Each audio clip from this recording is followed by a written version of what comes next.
Group of death. Her world cup में एक ऐसा ग्रुप होता है जिसे ग्रुप ऑफ डेथ कहते हैं, जिसमें इतनी कॉम्पिटिटिव टीम्स होती हैं कि एटलीस्ट एक बड़ी टीम का बाहर होना कंफर्म होता है, जिसमें यह श्योर नहीं होता कि कौन सी टीम्स जाएंगी। और इस वर्ल्ड कप में यह ग्रुप है ग्रुप सी। ग्रुप सी में अफगानिस्तान, वेस्ट इंडीज और न्यूजीलैंड है। उसके अलावा दो रिलेटिवली वीकर टीम्स है, पीएनजी और युगांडा। अब आप एक्सपेक्ट करते हो कि तीनों फुल मेंबर नेशंस जो हैं, ये तीनों युगांडा और पीएनजी को हरा देंगे। मगर इन तीनों के बीच आपस में रन रेट की लड़ाई भी हो सकती है, पॉइंट्स की लड़ाई भी हो सकती है। अफगानिस्तान वैसे तो इन दोनों टीम्स के मुकाबले वीक है, मगर जिस तरीके की कंडीशंस और जिस तरह की पिचेस हमें अभी तक इस वर्ल्ड कप में देखने को मिली हैं, वहां पे Afghanistan are red hot favourites. मैं आपको ये भी बता दूं कि ओडीआई वर्ल्ड कप में भी अफगानिस्तान ने इंग्लैंड, पाकिस्तान, श्रीलंका को हराया था। ऑस्ट्रेलिया से भी वो बहुत छोटे से मार्जिन से हार गए थे। ग्लेन मैक्सवेल ने एक बेहतरीन इनिंग्स खेल के एक डबल सेंचुरी बना के ऑस्ट्रेलिया को एम्बैरेसमेंट से बचाया था।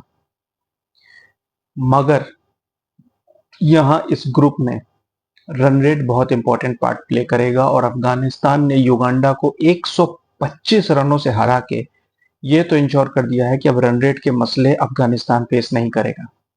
पीएनजी और वेस्ट इंडीज के बीच का मैच आपको याद हो, जो वेस्ट इंडीज ने एक ओवर रहते बड़े मुश्किल से जीता था, तो वेस्ट इंडीज का रन रेट रिलेटिवली लोअर है। अगर अफगानिस्तान और वेस्ट इंडीज का मैच भी पीएनजी और वेस्ट इंडीज की तरह वाली किसी पिच पे होता है जहां 120 130 का स्कोर होता है, तो मार्क माय वर्ड्स, अफगानिस्तान के स्पिनर्स, अफगानिस्तान की बॉलिंग वेस्ट इंडीज से बहुत बहुत बहुत ज्यादा स्ट्रांग है और अफगानिस्तान वेस्ट इंडीज को हरा सकती है। इवन न्यूजीलैंड के साथ बहुत मुश्किल पड़ सकती है, क्योंकि न्यूजीलैंड की टीम में भी इस तरीके की वर्ल्ड क्लास स्पिन खेलने वाली बैटिंग नहीं है। उनके बहुत सारे बैट्समैन थोड़े इनएक्सपीरियंस हैं। हमने आईपीएल में भी देखा था कि सचिन रविंद्रा, डैरेल मिचेल, ये सारे वर्ल्ड क्लास स्पिनर्स के आगे फ्लॉप हो रहे थे। तो इस ग्रुप में चीजें बहुत कॉम्प्लेक्स हो सकती हैं आगे जाके, और Afghanistan have put their hand up and said that we are here to compete, and definitely West Indies और न्यूजीलैंड जब अफगानिस्तान के साथ खेलेंगे तो वो मैचेस डू और डाई मैचेस हो सकते हैं। आपको ये भी बता दूं कि इस वर्ल्ड कप में अब तक दो ऐसे मैचेस हो चुके हैं जिनमें highest ever number of dot balls in a world cup record हुए हैं। 127 डॉट बॉल हुए थे साउथ अफ्रीका और श्रीलंका के मैच में, और उसके ठीक पहले वाले मैच में 123 डॉट बॉल्स हुए थे जो ओमान के और नामीबिया के बीच में हुआ था।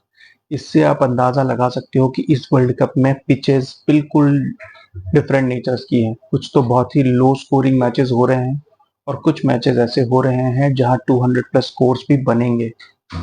मगर प्रॉब्लम यह है कि लो स्कोरिंग पिचेस 140 150 की नहीं, बिल्कुल 100 रन वाली पिचेस हैं, और ये पिचेस इंटरनेशनल स्टैंडर्ड के हिसाब से बिल्कुल भी इक्विप्ड नहीं है।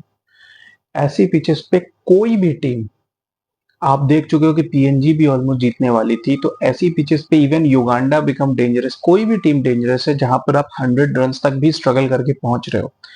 श्रीलंका एंड साउथ अफ्रीका के मैच ने एक एग्जाम्पल सेट कर दिया है, और शायद आने वाले मैचेस में टीम्स इस हिसाब से प्रिपेयर्ड रहेंगी।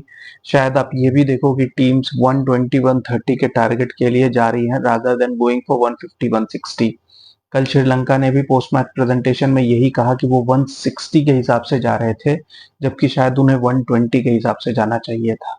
तो शायद उन पिचेस पे आगे से टीम्स 120 130 के मेंटालिटी से ही जाएंगी और खेलेंगी। कल इंडिया अपना पहला मैच खेलने वाली है आयरलैंड के साथ, और ये मैच बिल्कुल उसी ग्राउंड पे होना है जहां अभी श्रीलंका और साउथ अफ्रीका का मैच हुआ था। अब पिच सेम होगी या वार्म अप वाली होगी ये तो मैच के दौरान ही पता चलेगा, मगर ये ड्रॉप इन पिचेस का आइडिया फिलहाल फ्लॉप है।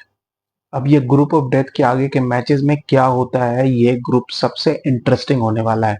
हालांकि जिस ग्रुप में पाकिस्तान हो वो आयरलैंड और यूएस के साथ भी कुछ भी करके उस ग्रुप को भी इंटरेस्टिंग बना सकती है, मगर मेरे ख्याल से ये ग्रुप प्लस जिस ग्रुप में श्रीलंका और बांग्लादेश आमने सामने होंगे वो मैच भी बहुत इंटरेस्टिंग होने वाला है, क्योंकि ये हाल फिलहाल में क्रिकेट की सबसे बड़ी राइवलरी बन के आ रही है। इन दोनों के बीच के मैचेस में काफी झगड़े भी होते हैं, काफी कंट्रोवर्सीज भी होती हैं, तो ये मैचेस भी बहुत इंटरेस्टिंग होंगे। आपको क्या लगता है कौन सा ग्रुप सबसे कॉम्प्लेक्स होने वाला है? प्लीज मुझे कमेंट्स में बताइएगा। Keep watching guys, thank you.